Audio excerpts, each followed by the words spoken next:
Bonjour tout le monde, bienvenue à un nouvel épisode du Liberté 45 podcast. Aujourd'hui, moi, Hubert et Simon, on va parler d'augmentation de salaire, comment aller chercher une augmentation de salaire et aussi on va couvrir plein d'autres sujets, peut-être un peu d'actualité. On va parler de bourse, de la vie en général. Donc, sans plus attendre, Sim, je pense que tu nous as préparé quelques recherches par Ouais, rapport à justement l'augmentation salariale. exact. Je suis curieux de t'entendre. Je pense qu'on se les fait demander beaucoup. Ouais. Euh, puis, let's go. Let's dive in. Je Donc, t'écoute. on y va. Bienvenue à tous sur le podcast. J'espère que vous apprenez des choses, hein. C'est le but premier du podcast. Puis là, si vous êtes un entrepreneur ou que vous me dites, ah, tu sais quoi, je travaille au gouvernement, je peux pas me faire augmenter, il y a des paliers, c'est pas possible. Écoute quand même parce qu'on sait jamais quand tu pourras plugger ça à tes enfants, à ta famille, peu importe. Je pense qu'on peut toujours en apprendre.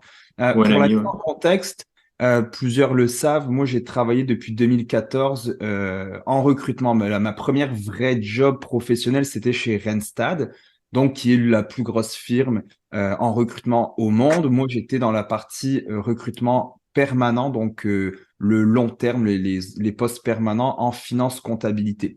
Ce qui m'a marqué dans ce recrutement-là, donc on faisait du recrutement, du développement d'affaires, etc., c'est à quel point les gens peuvent être, les clients peuvent être créatifs pour embaucher la personne qu'ils veulent, le candidat idéal, comme Mm. on l'appelle. Donc souvent, on va se dire, oh, regarde, le salaire, c'est 60-65, mais à quel point il n'y a pas juste le salaire qui peut compter dans le développement.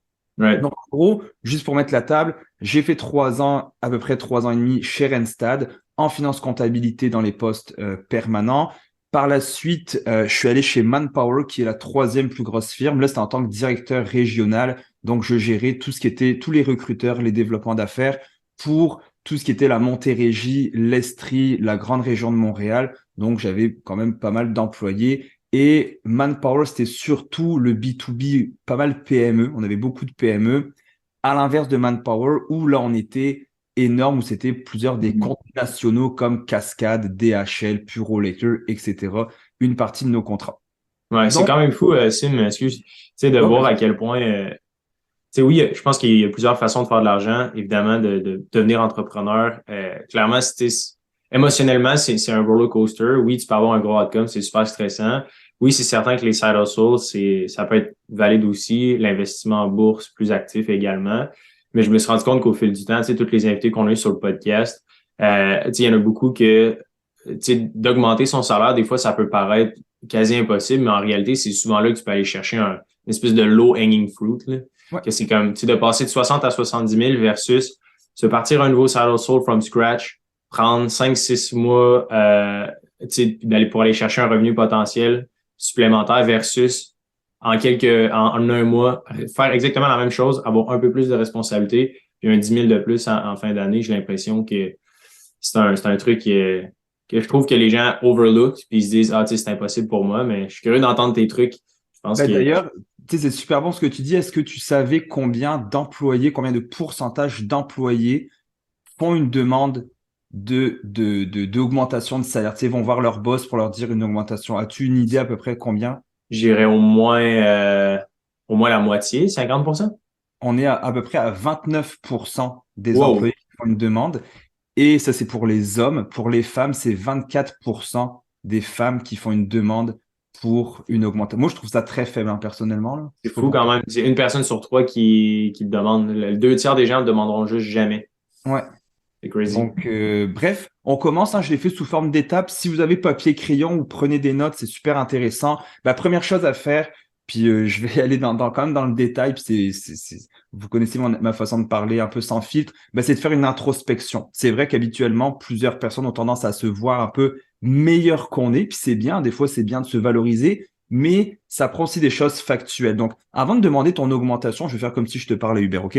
Ouais. Si ça n'a aucun rapport parce que t'as pas demandé une augmentation à personne, mais si quelqu'un nous écoute puis qui veut demander une augmentation, déjà, situe-toi dans la sphère de l'emploi. Donc, c'est quoi ton type d'emploi? C'est quoi ton domaine d'activité? C'est quoi ton niveau de formation professionnelle?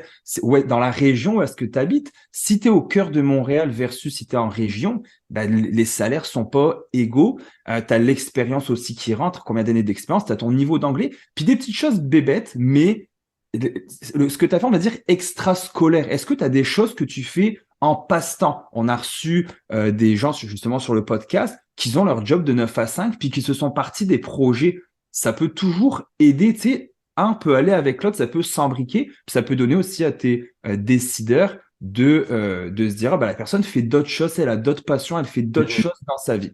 Numéro 2, avant même de penser là aujourd'hui à faire ton augmentation, prépare-toi à l'avance. Dans le sens, tu as environ là, le best, c'est un 3-4 mois pour commencer à agir sans être too much, mais un peu différemment. De le dire à tes patrons. Si renseigne-toi sur la santé financière de la compagnie.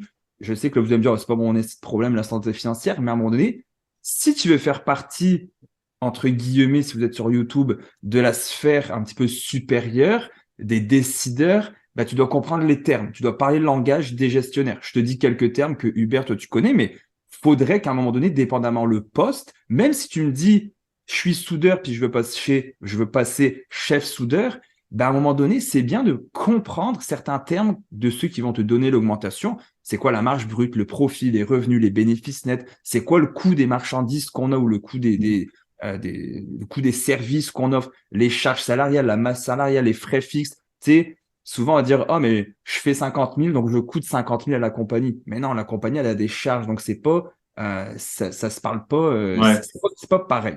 Et je sais pas si, mais si peut-être que tu vas en parler, mais je me demande, est-ce que qu'est-ce qui, parce que toi, tu le vois, le Red de 150 employés, tu le vois exactement.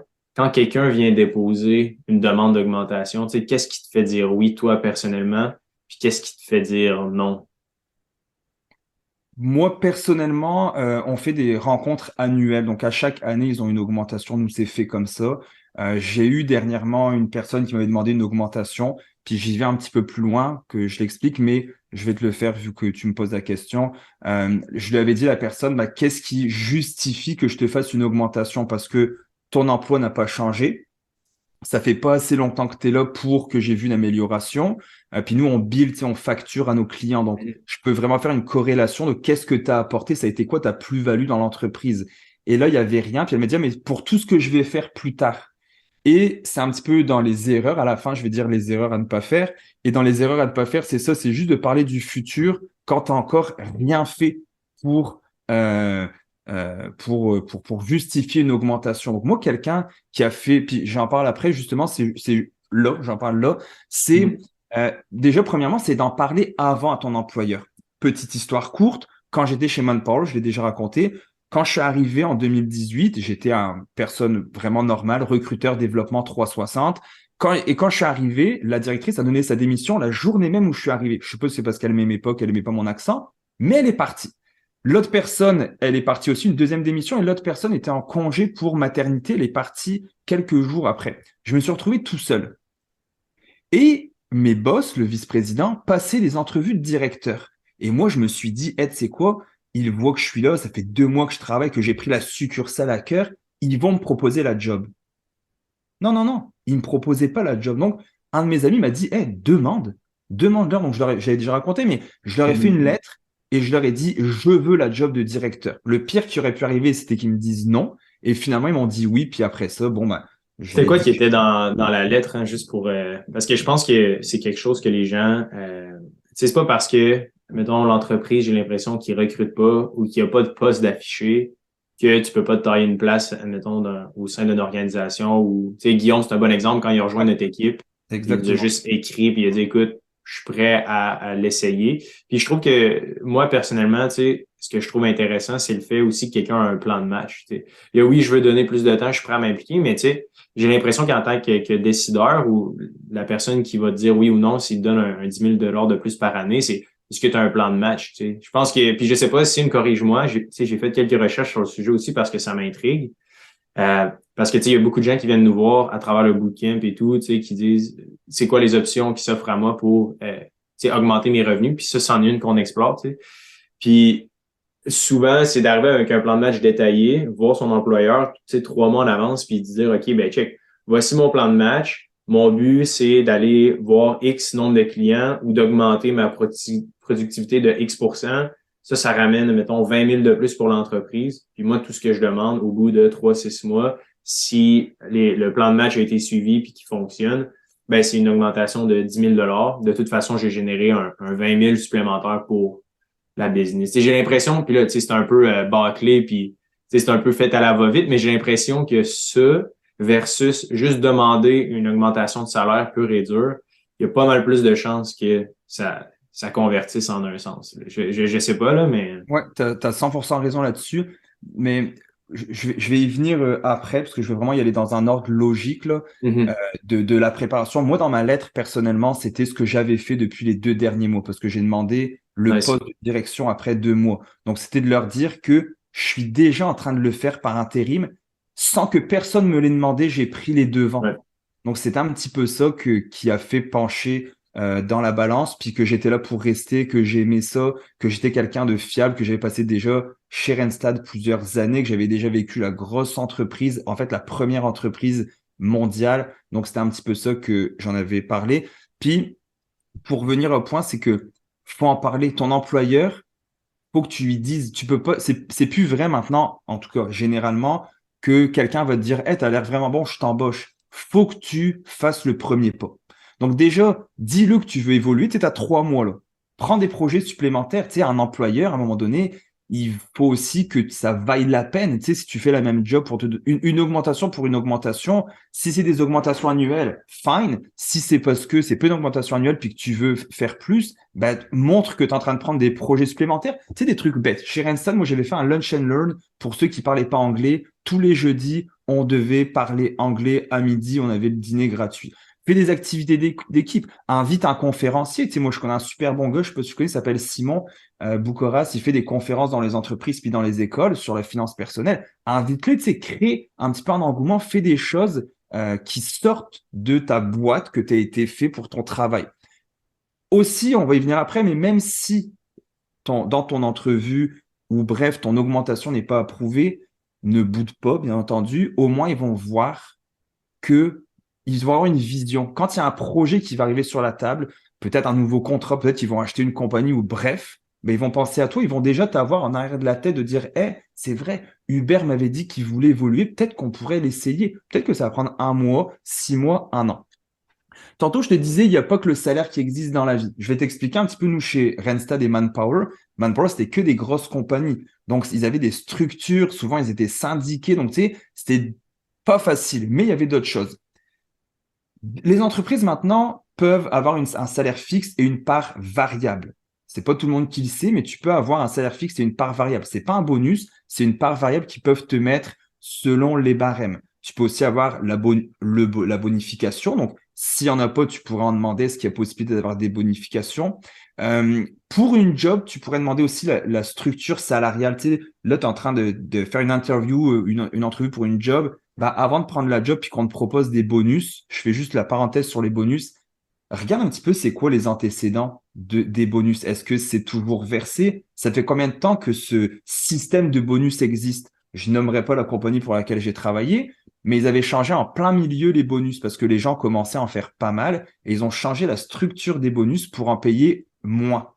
Donc, ça aussi, renseigne-toi. Est-ce que ça fait 3 mois que la structure salariale existe? Bon, bah, regarde un petit peu ça. Tu peux aussi aller chercher pour ton employeur, grosse compagnie, petite compagnie, des téléphones parce qu'ils vont dire oui, mais attends, c'est pas normal. Simon, tu me demandes 5 000 de plus alors que Hubert, ça fait 3 ans de plus qu'il est là, puis il fait 5 000 de moins. Par exemple, ça pourrait être ça. Il y a une échelle salariale. Donc, bah là, ça va être grâce à des activités extra que tu peux faire ou de demander téléphone, ordi, frais de kilométrage, voiture, une adaptation d'horaire, des vacances supplémentaires, la formation. Les entreprises doivent dépenser 1% en formation de leur masse salariale. Donc, demande de la formation. Et imagine ce que ça peut t'amener en formation pour un side hustle ou quoi que ce soit. Tu pourrais aussi avoir une bonification dans le compte de dépenses. Ça peut être le sport. Il y en a beaucoup qui ont le sport, le gym qui est payé pour eux, pour leurs enfants, des avantages sociaux, etc., etc. J'ai même vu dans une grosse boîte qu'ils ont embauché quelqu'un et ils lui ont créé un poste spécifiquement pour lui. Donc, ça prend du temps, ça a pris quelques semaines, mais pour embaucher cette personne-là au salaire qu'elle voulait, ils lui ont créé un poste. Donc, c'est pas tout le temps vrai qu'ils ont les pieds et poings liés pour ne pas embaucher quelqu'un puis ne pas l'augmenter. Genre, ah, désolé, je peux pas. Ah, je peux pas. Il y a toujours moyen de moyenner, comme on dit. Si tu es prêt à le faire, tu as une préparation à avoir. Tu me le disais tantôt, qu'est-ce que je pourrais mettre dans ma lettre? Bah, les résultats que tu as obtenus. Une chose importante, si tu veux monter les étapes de la business, ça va être la résolution de conflits. Est-ce que tu t'entends bien avec le monde ou est-ce que tout le monde te déteste parce que tu te la pètes un peu trop? Est-ce que tu es capable d'avoir un rôle de leader? Est-ce que tu es quelqu'un, quand tu veux être gestionnaire, prise de décision, rapide et assumée? Tu prends des décisions des fois rapides, mais est-ce que tu les assumes? Ou est-ce que tu es un peu une poule pas de tête, comme on dit, garder la tête froide? Ce qu'il faut donner à ton employeur, futur employeur ou à ton boss actuel, c'est la valeur ajoutée, mais aussi, ce serait ta progression. Puis ça, je la trouve importante. Je suis parti de là en juin quand j'ai été embauché ou peu importe. Regarde maintenant 6 mois après, regarde ma courbe de progression. Plutôt que de dire, ah, mais regarde, j'ai fait des heures supplémentaires en juillet. C'est anecdotique, c'est une chose. Si par contre, il y a Ouais. vraiment une courbe de dire, voilà comment ça a évolué au sein de la compagnie, je suis allé travailler dans d'autres bureaux, je me suis fait amener avec d'autres secteurs tu sais, il y a pas des secteurs, mais avec d'autres équipes, etc. Mais surtout, tu travailles sur les chantiers, je m'entends bien avec telle personne, tu sais, je regroupe le monde. Puis si tu es capable, ça c'est pas pour tout le monde, mais ça a été quoi le chiffre d'affaires que tu as généré? Là, il faut faire attention. Le gestionnaire, c'est pas forcément un vendeur, donc il faut faire aussi attention à qui Ouais. tu t'adresses. Je pense que ça serait intéressant de faire un exemple, tu sais, d'essayer de se prendre un job où ce que, tu sais, parce que c'est plus facile quand c'est relié aux ventes ou, tu sais, Ouais. au développement des affaires, là, parce que, tu sais, t'as un métrique simple et efficace, mais, tu sais, si on se dit, je sais pas, je serais curieux de voir dans l'audience, c'est quoi les genres de métiers qu'il y a, mais admettons, un, technicien ou tu sais, quelque chose, probablement au privé aussi en général, mais tu sais, même au public, là, tu sais, mettons fonctionnaire au public pour RTC, je sais pas, je dis n'importe quoi. Qu'est-ce qu'il pourrait faire, selon toi, Sim, selon ton expérience, qui connaît peut-être pas grand-chose du métier, mais tu sais, règle générale, qu'est-ce qu'il pourrait faire pour passer de 70 000 à 80 000 en 2023, mettons? Bah, c'est ça, un petit peu ça que je disais, c'est de voir ce qui a apporté à la compagnie. Est-ce que, surtout quelqu'un qui travaille dans le secteur public, est-ce qu'il a innové dans certaines choses? Cool. Est-ce qu'il a fait des choses qui est sorti en dehors de sa boîte pour organiser des choses? Et ça peut être aussi avec de l'extra travail, c'est-à-dire, regarde, à partir de maintenant, pour 10 000 de plus, par exemple, j'aimerais une augmentation parce que j'aimerais m'occuper du fun comité. Nous, c'est ce qu'on a avec le gym, on a un petit comité. Bon, ben, j'aimerais m'occuper de faire, j'ai remarqué dans mes discussions que les troupes, le moral des troupes sont à la baisse. J'aimerais m'occuper d'organiser des activités, etc., moyennant justement une semaine de vacances supplémentaires, moyennant un Ouais. nouveau téléphone ou peu importe pour pouvoir de travailler ou un budget pour pouvoir développer ce genre de trucs-là. Donc, C'est quand même une bonne idée parce que, tu sais, d'un coup, dans un sens, ça augmente la rétention des employés, puis ça augmente aussi l'espèce de productivité au travail, là. C'est d'avoir un esprit bah d'équipe ouais. et un esprit de cohorte. Fait que, tu sais, je trouve, déjà là, j'avoue, Sim, c'est une bonne idée, là, tu sais, de proposer ça à l'employeur. Tu sais, tu peux aller chercher des perks comme un cellulaire de plus de payer, ben, c'est quand même, Vas-y. Bah ouais. Tu sais, la fois passée, c'est ce que je disais. Admettons, je prends un chiffre rond, tu fais 50 000, mais dès demain, on te dit, gagne à 50 000, j'exagère, mais tu payes plus ton essence, tu payes plus ton auto, tu payes plus tes assurances, tu payes plus tes plaques et tous les frais liés à ça, tu payes plus ton sel, tu payes plus Internet chez toi parce que ton employeur décide de te le payer. Tu sais, c'est des centaines de milliers de dollars que tu gagnes par année.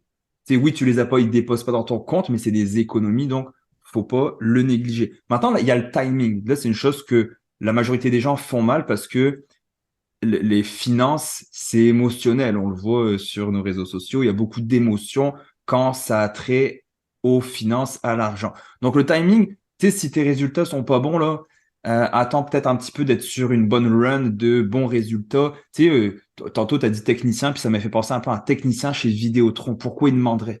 Pourquoi ce technicien-là se dirait pas, et à chaque client maintenant, je sais pas si c'est légal, là, mais je veux lui demander un avis Facebook, Google, etc., en demandant de mentionnant mon nom. Il mentionne mon nom, puis je suis capable, 3 mois après, d'aller voir mon patron, puis de dire, regarde le service que je donne à ma clientèle. Juste ça peut tellement aider pour dire, c'est vrai, je suis sorti de la boîte, je me suis permis de demander des références, etc. Tu sais, il y a des choses à innover. Si la compagnie est en crise financière ou en fin d'année fiscale, c'est pas forcément des bons moments pour aller négocier son salaire. Tu sais, tu pourrais aussi demander avant des nouveaux salaires, voir où est-ce que la compagnie elle en est. Est-ce qu'il y a une stagnation? Est-ce que la compagnie va bien? Est-ce qu'elle est en croissance? Est-ce qu'elle est en déficit? Est-ce qu'il y a une restructuration quelque part? Tu sais, c'est quoi aussi la politique salariale de l'entreprise? Sois à l'aise de la savoir pour voir ce que tu peux demander puis comment tu peux naviguer dans ces eaux-là. Maintenant, on passe à l'entrevue. Donc déjà, tu n'es pas obligé d'attendre ton entretien annuel, mais prépare-le. Moi, comment je le ferais, puisque je vois qu'il marche bien, c'est de faire ça formel. Pas dans le couloir, pas à la machine à café, pas sur Teams, pas sur Zoom. Demande un rendez-vous formel où tu dis j'aimerais avoir un rendez-vous. On préconise le jeudi ou le vendredi matin parce que le jeudi, c'est la paye, les gens sont de bonne humeur, puis le vendredi, c'est presque le week-end. Le vendredi PM, non, parce que le boss a juste envie de s'en aller sa fin de semaine. Le vendredi matin, souvent, c'est là qu'ils vont régler les choses. Donc, on préconise mentalement, comme les emails, c'est plus le mardi. Bon, les rencontres, on va dire jeudi, vendredi, c'est des bons moments. Ce qu'on dit, donc là, j'arrive dans les essais-erreurs. Ta négociation, elle commence avec toi. Donc, c'est-à-dire que si tu parles avec une petite voix, si t'es pas sûr de toi, le gestuel, hein, nous, chez Randstad, on analysait beaucoup la gestuelle, bras croisés, la tête baissée, je suis en arrière sur ma chaise, j'ai les jambes croisées. Tu sais, ça part pas super bien. Tu sais, il faut que regarder la personne dans les yeux, être articulé, avoir un petit peu préparé son discours. On remercie la personne. Donc, merci Hubert de m'écouter. Tu sais, je te remercie de prendre du temps. Je sais que tu as un emploi du temps chargé. Donc, merci. Ce qui est super important, puis ça c'est une grosse un fait qu'on disait, c'est d'être factuel. Quand tu vas commencer, faut évoquer des faits et surtout ne pas dénigrer les collègues. Ça c'est la pire chose que moi j'ai vue. Ah mais regarde, lui il fait quasiment rien. Ah mais regarde, à 4 heures elle s'en va, puis ouais à 4 heures elle s'en va, mais elle travaille les fins de semaine. Tu le savais? Ah non, je savais pas. Donc pas dénigrer vos collègues, c'est vous puis vous seul qui êtes là, c'est pas vous contre les autres. Euh, Ce que j'aime mentionner, c'est d'évoquer, je te dirais, avec l'avenir. Tu sais, tantôt, tu le disais super bien, qu'est-ce que je vais faire plus tard, qu'est-ce que je peux créer, avec des mots, puis des images que l'interlocuteur, là, il pourrait déjà comprendre dans la tête, il pourrait avoir l'image de ce que tu peux amener. Je dis n'importe quoi, mais admettons, pour Liberté 45, ça pourrait être, je vais inventer une nouvelle application qui va faire ça, ça, ça. Même si ça peut paraître loin, je peux déjà dire, ah, ok, ouais, c'est pas pire. Si, admettons, tu es dans une usine, j'aimerais que ce petit coin là-bas au bout, où est-ce que tout le monde s'en fâche puis qu'il y a toujours plein d'outils, j'aimerais pouvoir le réarranger, venir une fin de semaine, réarranger ça, remettre les outils, peut-être racheter des coffres pour que ce soit beaucoup plus clean, faire un espace détente pour les pauses, etc. Pour la CNESST, que ça évite les accidents de travail. Bref, d'être factuel avec des images que la personne en face peut tout de suite se relancer dans l'avenir, dans le fond, pour dire ah, ok, oui, je comprends. Dites-le aussi que ça fait un petit bout que vous y pensez, puis que tu attendais le bon moment, puis de dire que c'est pas là, ça fait une semaine, on m'a dit je mérite plus comme salaire. Moi, j'ai eu ça. La fille, elle me dit, oh, je suis allé chez des amis samedi, elle m'a dit que je méritais une augmentation de salaire. C'est pour moi, tu commences ta phrase avec Ça ça. fait un peu baboche, là, Ouais, tu auras probablement, puis elle l'a pas eu son augmentation de salaire. Donc, je disais, parle d'avenir, tes motivations, cite des exemples concrets aussi de ce que tu as fait. C'est pour ça que je disais 3 mois, parce que le cerveau humain, dans les 3 derniers mois, il va se souvenir. Tu sais, ça fait un bout que j'y pense, puis je sais pas si tu as remarqué, tu sais, il y a 2 mois, j'ai fait telle chose. Il y a 3 mois, je sais pas si tu te souviens, là, vers le mois de décembre, j'avais organisé un petit party juste pour nous, les employés, pour qu'on puisse se rassembler. Tu sais, qui se disent, ah, ok, oui, c'est vrai, c'est pas de là, ça vient pas de me tomber dessus, ça fait un petit bout que c'est préparé, puis, ah, c'est vrai, les exemples qu'ils me donnent, c'est concret, ils travaillent dans la bonne direction. Apporter du factuel, je l'ai dit, moi, j'ai une employée qui ne faisait pas grand-chose, puis je lui ai dit, pourquoi je te donnerais une augmentation? Elle m'a dit, pour ce que je vais faire plus tard, puis j'étais comme, montre-moi ce que tu fais, puis si ça change, là, oui, on pourra réévaluer. Avant de commencer ta conversation, je te disais tantôt, check la fourchette de prix. Mettons, je vais dire c'est 65, 70. Regarde comment ça fonctionne, montre que tu as fait des recherches. Donc, par exemple, écoute, pour un poste de technicien, je sais que là, chez Vidéotron, je suis payé 60, mais chez Bell, actuellement, sont à 75. Bref, moi, j'aimerais gagner, mettons, la fourchette, c'est 65, 70, c'est ce que tu aimerais gagner. Dis, moi, j'aimerais gagner environ 71 200. C'est super précis, puis ça évite de tomber dans des chiffres ronds. Donc, tu vas me dire, c'est débile, mais ça ne l'est pas. On évite de donner mettons, tu cherches 65, 70, j'aimerais ça, un 65, 70. Te mets pas à la baisse, t'es mieux de te mettre à la hausse parce que lui va te mettre à la baisse. Donc, dis un 71 800, par exemple.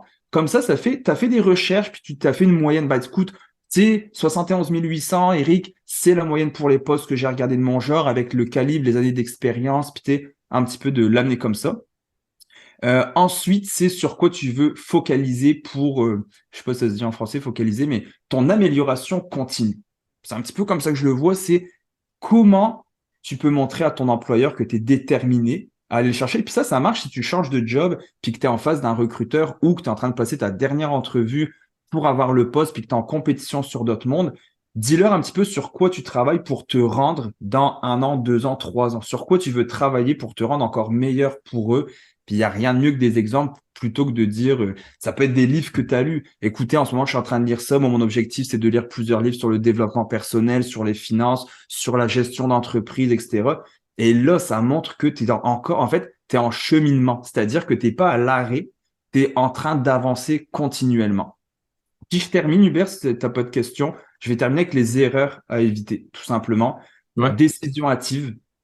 Donc ça, c'est assez mauvais. S'il te dit non, bah, tu sais, claque pas la porte, puis il t'en va pas. Si il t'approuve ou pas le salaire, il y a une négociation peut-être qui va arriver, bah, prends du temps pour y penser. La chose que j'ai pas dit, propose le salaire en premier. S'il te dit, bon, bah, puis ça, c'est souvent en recrutement, ah, c'est quoi le salaire que t'aimerais? Ah, bah, je sais pas, tu sais, non, dis un chiffre. Bah, le salaire que j'aimerais, j'aimerais un 71 800, je serais à l'aise avec ça. Ah, bah nous, la fourchette, c'est 65. Bah moi, ce que je suis allé, c'est 71 800. Et pas peur de te faire euh, écarter, parce que même si tu demandes trop, de toute façon, on l'a dit, tu as fait tes recherches sur le salaire. Mhm. Donc tu peux pas, si le salaire, c'est 65, 70, tu peux pas demander 95 000, tu le sais très bien que ça correspond pas. Là, tu vas faire rire de toi, tu sais, ça va dire, le gars, il est pas préparé, il Ouais. fabule, il est dans les nuages. Donc, Puis tu sais, pour dis un les chiffre. outils, pour les salaires, là, tu utilises quel site référence pour aller voir les salaires, admettons que tu essaies de. Robert Half donne un super guide salarial. Randstad fait à chaque année le guide salarial. Tu as des firmes comme Indeed, comme Job Illico, Job Boom, qui ont tout un petit peu les salaires aux alentours. Le meilleur, c'est quoi le plus accurate? C'est Randstad pas mal ou? Randstad et Robert Half, je les aime. Par contre, je trouve, pour avoir été dedans, qu'ils mettent quand même des salaires un petit peu plus hauts parce que ben eux ils facturent sur le client, plus le client paye cher, plus il facture plus haut. Donc j'avais l'impression qu'ils étaient toujours un petit peu tendance à mettre un petit peu à la hausse. Peut-être que ça a changé, hein, je te parle de ça, ça fait quand même depuis beaucoup d'années maintenant, mais je pense que c'est des bons outils à aller chercher effectivement à télécharger le Randstad, Robert Half et Indeed. Je pense que ce serait le top 3 de mes sources factuelles puis Pour aller voir les. ouais, pour aller voir les salaires.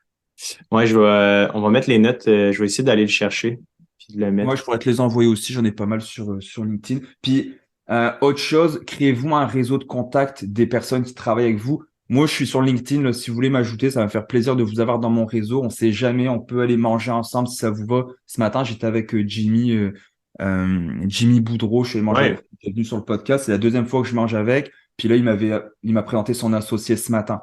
On n'a rien conclu, mais c'est toujours le fun d'aller agrandir son réseau. Donc, première chose, c'était de proposer en premier son salaire. Ensuite, les erreurs, décision hâtive, mettez des attentes claires puis réalistes et demandez pas 150 000 pour un poste qui habituellement en vaut 60-65. Ne faites pas de chantage, ça non plus. Je vous l'ai dit au début, ne parlez pas de vos collègues en mal. Ça se fait pas. Puis dernière chose, si c'est non, si c'est pas accepté ou si c'est pas accepté à la hauteur de vos attentes, proposez-lui directement un rendez-vous au prochain trimestre, par exemple, ou aux 6 mois, parce que dans les compagnies, ça va vite, un trimestre. Au prochain 6 mois, est-ce qu'on peut en reparler dans 6 mois? Puis assurez-vous de continuer, on disait tantôt d'être en mouvement, assurez-vous de continuer d'être dans la bonne direction pour amener de la valeur à la compagnie. Absolument. C'est ce que j'avais préparé Non, aujourd'hui. j'aime ça. Ça résume quand même bien, je pense, le tout parce que, tu sais, c'est quand même quelque chose qui est, j'ai l'impression, je sais pas, j'ai jamais travaillé dans une entreprise cotée en bourse, là, comme toi, mais j'ai l'impression que c'est plus accessible qu'on le pense. Évidemment, tu sais, ça vient un peu de notre mentalité puis nos propres limitations puis comment qu'on se voit par rapport à, tu sais, ce qui est possible. Mais je trouve que ton expérience puis ton vécu, c'est un peu une bonne preuve que, tu sais, c'est fonctionnel. tu peux aller porter des enveloppes, tu peux aller te présenter, dire que voici ton plan, voici où est-ce que tu veux te rendre, puis montrer que tu as une direction. J'ai l'impression que on vit dans une ère où il y a de plus en plus de gens qui sont confus parce que il y a un paquet d'options, tout est possible. Puis d'avoir des gens au sein d'une équipe qui est qui a une direction puis qui sait exactement OK, ben moi je vais amener ça du point A au point B, ça paraît bien pour demander une augmentation de salaire, là, j'ai Tu sais, l'impression. nous, chez Instead et Manpower, on faisait les deux. Donc, moi, j'allais chercher le candidat. C'est moi qui faisais la présentation, c'est moi qui faisais l'offre, c'est moi qui faisais la contre-offre. Donc, j'ai toujours été en plein milieu de ça. C'est rare, vu que nous, on était les représentants du candidat et du client. C'est rare qu'ils dealaient directement ensemble. Donc, j'en ai vu là, quand ils veulent le bon candidat, qu'on en présente trois, puis qu'ils en veulent un à tout prix. Puis j'ai travaillé pour des grosses boîtes là, tu sais, chez Manpower, j'avais Pratt et Whitney, tu sais, c'est énorme, puis c'est vraiment je peux pas aller plus haut que 31 et 23 sur le chiffre, sur le salaire. Puis je dis pas qu'ils allaient plus haut, mais ils arrivaient à créer un poste, ils arrivaient toujours pour la bonne personne à lui donner ce qu'il voulait. Mhm. Non, Puis c'est si chouette. j'étais réaliste et si la personne elle était bonne puis qu'elle pouvait amener du concret, là, tu sais, je dis pas va voir ton boss, demande-lui 20 000, il va te créer 20 000. On est dans un podcast de finances personnelles, on est rendu top 100 au Canada, donc il y a beaucoup de monde qui nous écoute. Donc ça se peut que ce que je dise, je me fais hate pour dire ah, moi ça marchera pas parce que je suis carreleur pour une compagnie familiale. Ouais, ben, je parle en général. Si ça te fait, tant mieux. Si tu as appris quelque chose, tant mieux. Si t'as rien appris puis que c'était pas accurate, ben, je suis désolé, je te rembourserai 34 minutes de ton temps du podcast. Ben non, non, c'est cool. Puis c'est ça, là, le mois de décembre. Merci d'ailleurs tout le monde de partager le podcast ou d'au moins suivre sur YouTube. Euh, Ça paraît énormément, ça paraît très simple. Si jamais vous l'écoutez sur YouTube ou vous l'écoutez pas sur YouTube, juste d'aller sur notre chaîne et de cliquer sur suivre, ça nous permet d'être un peu plus gros puis d'aller chercher des plus gros invités. Tu sais, on l'a vu là, à la fin de 2022 avec François Lambert, etc. Le but, c'est de pouvoir interviewer encore plus de gens qui ont des parcours super intéressants. Fait que juste le fait de nous suivre, ça nous permet d'aller chercher ces gens-là. Donc, je pense que c'est gagnant-gagnant pour tout le monde. Donc, merci. On a vu là, vraiment un gros pic là, au mois de décembre en termes de partage et de follow sur notre chaîne YouTube. Donc, c'est hyper méga apprécié. Puis en espérant qu'on puisse aller chercher grâce à ça des invités encore plus intéressants pour les prochains épisodes. Donc, merci Sim pour ta recherche. Personnellement, j'ai appris un paquet de trucs, c'était cool. Et pour tout le monde là qui écoute le podcast, eh bien, on se dit à la semaine prochaine.